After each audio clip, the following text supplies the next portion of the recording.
एक लड़की ने अपने पिता से कहा, पापा मुझे नया मोबाइल चाहिए। पिता ने कहा, बेटा कुछ दिन रुक जा, फिर तुझे नया मोबाइल दूंगा। बेटे ने कहा, आपके पास मेरे लिए तो पैसे ही नहीं है। मेरे सब दोस्त अच्छे से रहते हैं, किसी के पास कोई कमी नहीं, केवल मेरे पास ही हर चीज़ की कमी है। पापा, बच्चा पैदा करना बहुत आसान होती है, लेकिन उन्हें पालना बेहद मुश्किल। जब आप मेरी ज़रूरत ही पूरा नहीं कर सकते तो घर में रहने का क्या मतलब। मैं घर छोड़ के जा रहा हूँ। माता और पिता ने बेटे को रोकने और समझाने की पूरी कोशिश की, लेकिन वो गुस्से से नहीं माने और घर छोड़ के चला गया। लेकिन घर से निकलते वक्त गलती से उसने अपने पिता की डायरी बैग में डाली। पिता की आदत थी, वो हमेशा डायरी लिखा करते थे। उनकी डायरी छूने की परमिशन किसी को भी नहीं था। लड़का घर से काफ़ी दूर आ गया और थक कर कहीं बैठ गया। जब उसने वो डायरी देखी तो उसने सोचने लगा, आखिरकार मिल गया खजाना।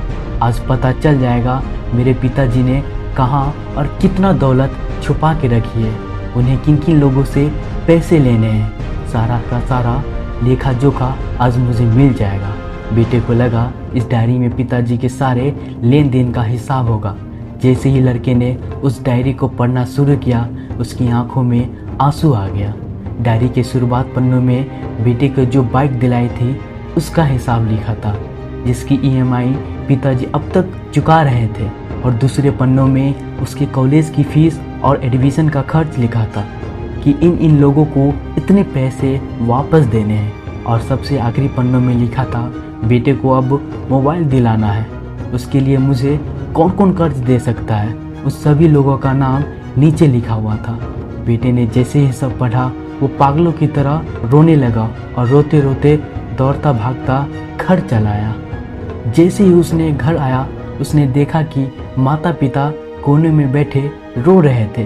बेटा ने अपने पिता के पैरों में गिर गया और रोने लगा, पिताजी मुझे माफ़ कर दो।